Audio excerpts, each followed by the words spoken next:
Welcome to Academic Gain Tutorials. In this video, we will discuss the differences between financial leverage and operating leverage.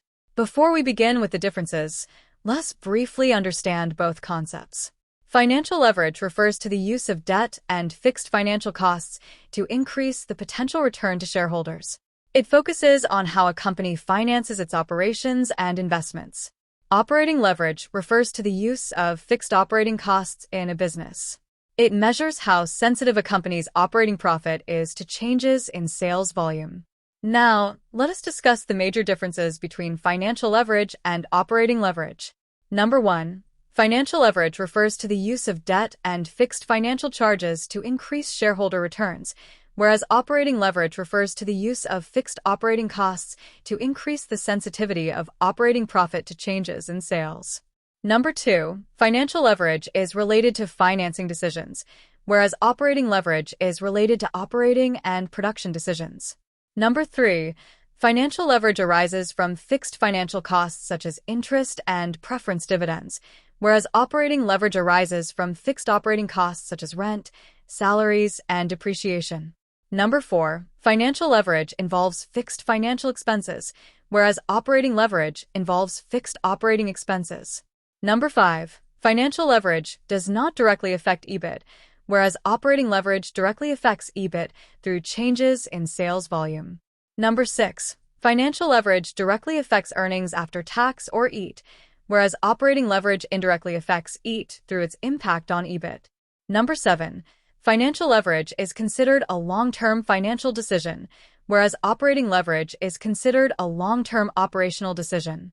Number 8. Financial leverage is generally less flexible because debt obligations are fixed, whereas operating leverage is comparatively more flexible and can be adjusted over time. Number 9. Financial leverage creates financial risk due to mandatory interest payments, whereas operating leverage creates business risk due to fluctuations in sales and demand. Number 10. Financial leverage is measured by the degree of financial leverage or DFL, whereas operating leverage is measured by the degree of operating leverage or DLL. Number 11.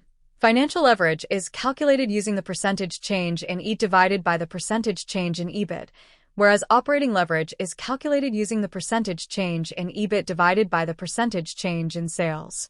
Number 12. Financial leverage focuses on the impact of capital structure and financing mix on profitability, whereas operating leverage focuses on the impact of cost structure on profitability.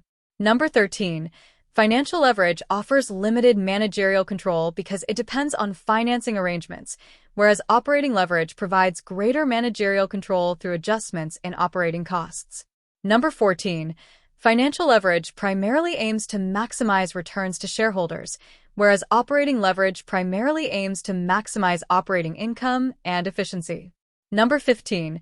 Financial leverage is most beneficial when the return on investment exceeds the cost of debt, whereas operating leverage is most beneficial when fixed costs are efficiently utilized and sales remain stable or increase.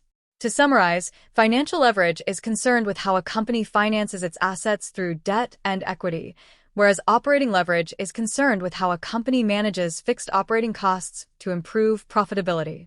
Both forms of leverage can enhance returns, but they also increase risk when not managed properly. If this lecture was helpful, give it a thumbs up and subscribe to the channel. Thank you.